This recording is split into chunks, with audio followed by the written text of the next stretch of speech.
Hello, welcome again. I thought I'd come out up the hill to a little wood. It's a nice day out here, and continue our exploration.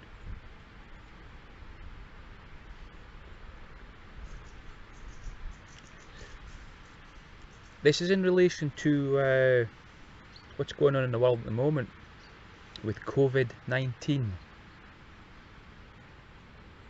There is amongst many governments, that is, a huge kind of push for all these new normal, this brave new normal world of regulations for this supposed Covid-19 virus. You hear all these politicians saying we're following the science to inform all these policies, but it's very odd. A lot of the regulations don't seem to make any sense whatsoever. I'll give you a little example. Nicola Sturgeon, amongst many other politicians, she's not alone in these illogical regulations. She stipulated somewhere that, I don't know, you're only allowed to meet 6 or 7 people from other households indoors in another household. But yet the Scottish Parliament can meet with 40 or 50 MSPs in the same room, all from different households, and there's no problem. It's almost like the coronavirus is such an intelligent virus that it knows the difference between a house and the Scottish Parliament. Of course, no masks worn in the Scottish Parliament and the debating chamber. It's not needed there. A lot of loud speaking, probably similar to loud singing, and yet no need for regulations. Only for ordinary people, like poor people in Manchester who the police turned up at the door, and there were 7 people from other households in the one house, and the man who had the gathering, or the person, was fined. But 40 or 50 MSPs can meet in the same building, and it's okay. But we're following the science.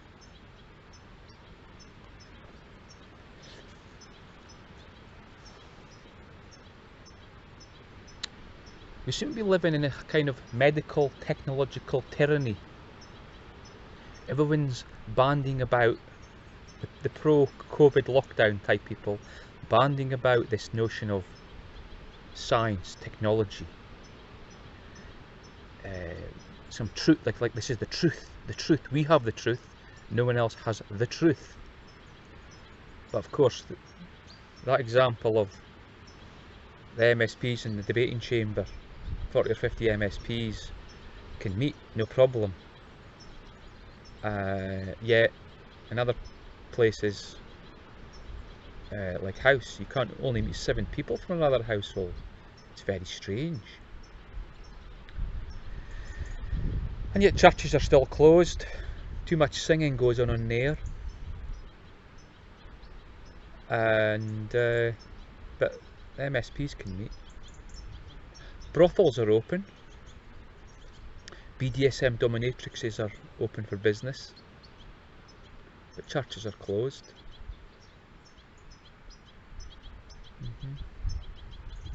MSPs can meet in Parliament. But parents with children in schools can't go into a school to speak to the teacher, because that is dangerous. Very dangerous.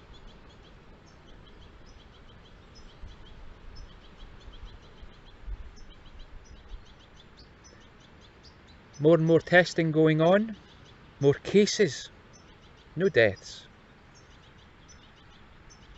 Very, very, very few hospitalisations.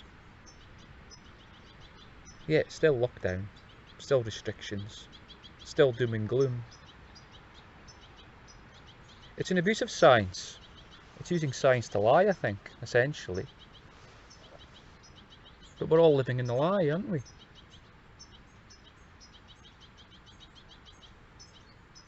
We've been here before, though, in history.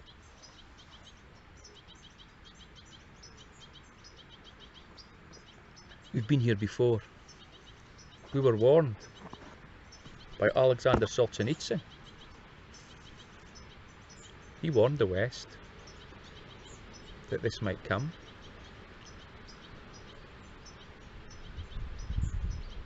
We promised this kind of fascism, totalitarianism would never happen again. Is it happening again?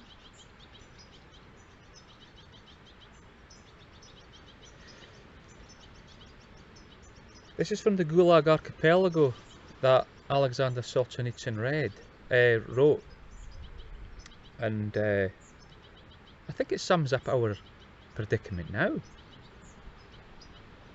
This is a part of the book under the subheading of "The Lie is a Form of Existence." Whether giving in to fear or influenced by material self-interest or envy, people can't nonetheless become stupid so swiftly. Their souls may be thoroughly muddied, but they still have a sufficiently clear mind. They cannot believe that all the genius of the world has suddenly concentrated itself in one head with a flattened, low-hanging forehead. They simply cannot believe the stupid and silly images of themselves which they hear over the radio, see in films, and read in newspapers. Nothing forces them to speak the truth in reply, but no one allows them to keep silent. They have to talk. And what else but a lie? They have to applaud madly, and no one requires honesty of them. The permanent lie becomes the only safe form of existence. In the same way as betrayal, every wag of the tongue can be overheard by someone, every facial expression observed by someone. Therefore, every word, if it does not have to be a direct lie, is nonetheless obliged not to contradict the general common lie. There exists a collection of ready-made phrases, of labels, a selection of ready-made lies, and not one single speech, nor one single essay or article, nor one single book, be it scientific, journalistic, critical, or literary, so called, can exist without the use of these primary cliches. In the most scientific of text, it is required that someone's false authority or false priority be held somewhere, and that someone be cursed for telling the truth. Without this lie, even an academic work cannot see the light of day. And what can be said about those shrill meetings and trashy lunch break gatherings where you are compelled to vote against your own opinion, to pretend to be glad over what distresses you? Solzhenitsyn wrote that, describing Soviet communism.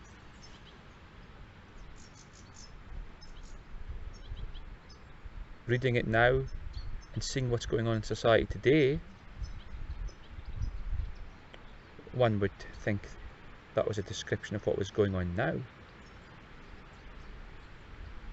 In the hallowed halls of Scottish Parliament, the UK Parliament, the catchphrases, the buzzwords, following the science, stay at home, save lives, wearing a mask saves other people's lives. People blindly spouting this, people blindly adhering to it, being frightened to speak against it. Meanwhile, brothels are open, churches are closed.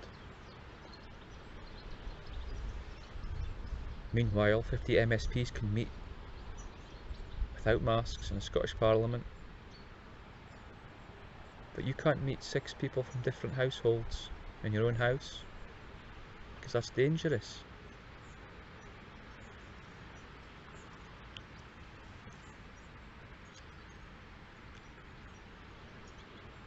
Living in strange times.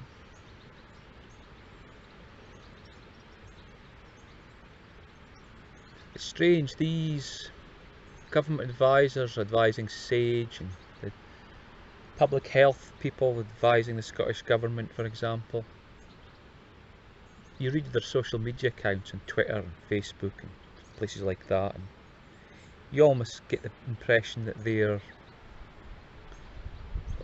praying for a second wave.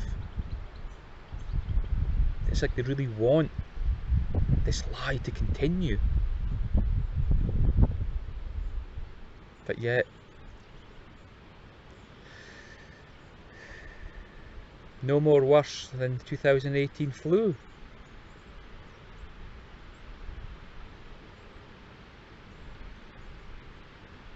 Living in strange times.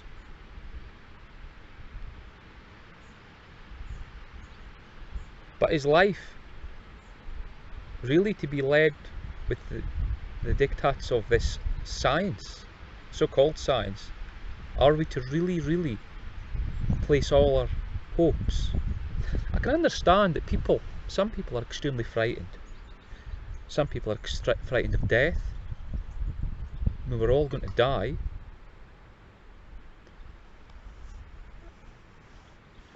Some people really believe they will die from Covid-19.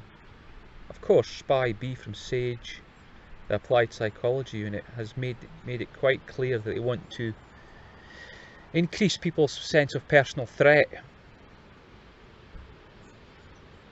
Well, they've done that because people have died at home.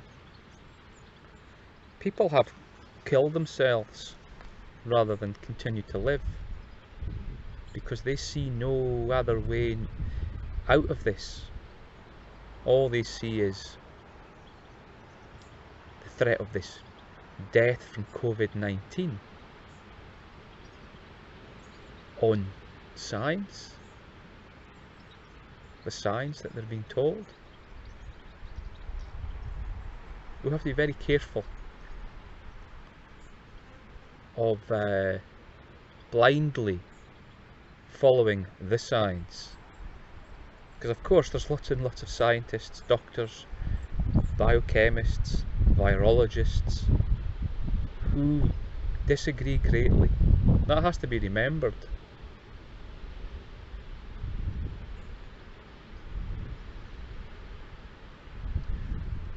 A Russian priest who I know recommended a book to read.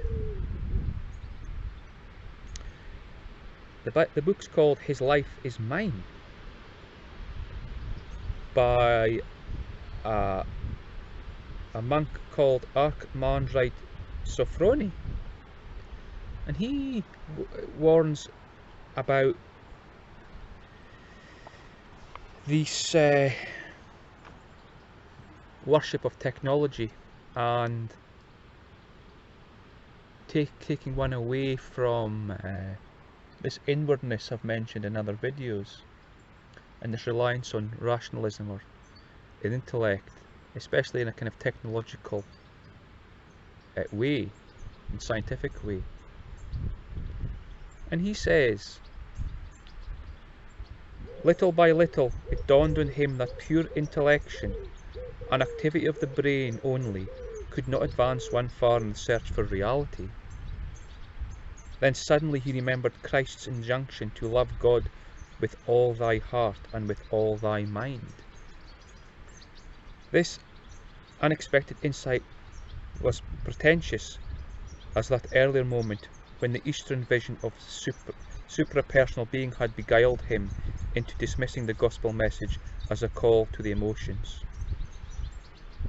Only that earlier moment had struck dark as a thunderclap, while now revelation illuminated like lightning. Intellection without love was not enough. Actual knowledge could only come through community of being, which meant love. And so Christ conquered. His teaching appealed to his mind with different undertones, acquired other dimensions. Prayer to the personal God was restored to his heart, directed first and foremost to Christ. And whether one is inclined towards a spiritual or religious way of thinking about things, bearing in mind it points to this idea that Heidegger talks about of being. Being careful of being beguiled and seduced by the technological and the calculative. It takes us away from a certain fundamental of human existence. And it's very, very important to bear this in mind.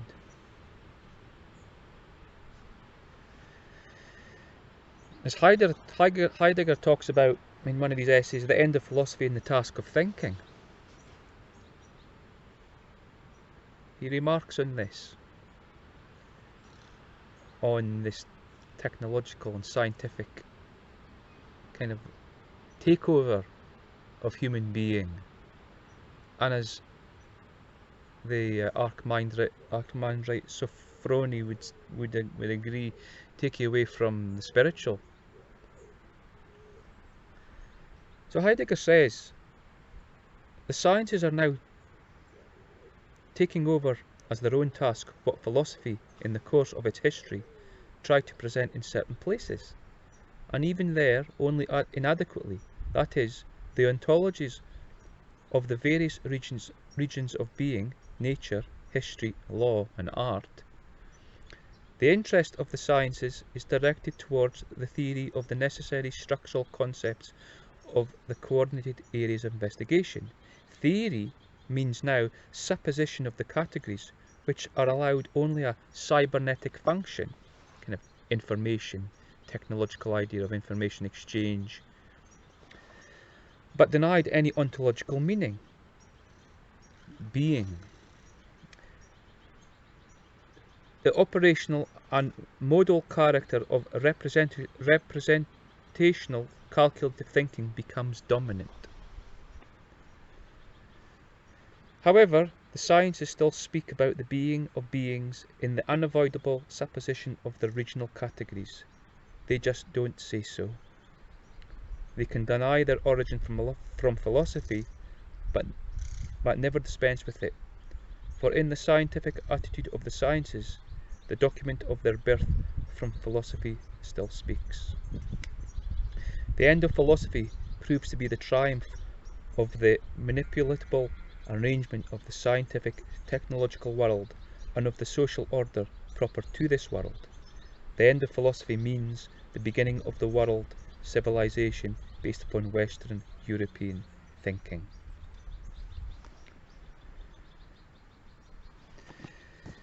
Representational or calculative thinking.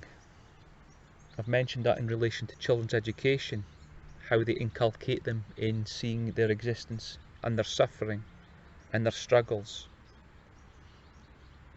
And in the Covid era, this representational and calculative thinking regarding this virus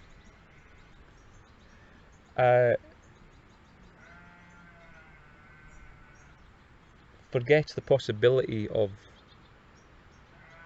risk. There's a new buzz phrase going around. UK government, Scottish government, is the zero COVID ideology. It's an impossibility, of course. Either they're scared witless and need to get rid of COVID, whatever COVID they're talking about. Is it Covid19 or Covid21 or all the coronaviruses? But it frightens people, of course. It frightens a lot of people who hear this. We have to be very careful of being seduced by this language, this representational and calculative way of thinking about science. And we have to get back to being, like Heidegger talks about, like Archimandrite Sophrony talks about.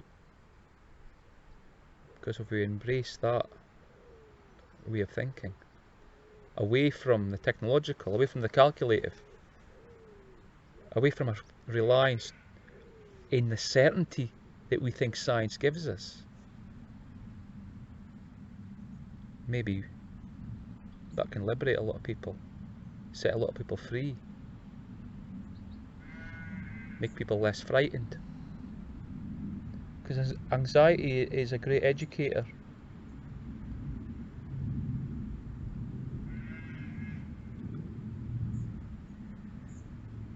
But I'll stop here now. And so thanks for listening. And I'll see you next time. Take care.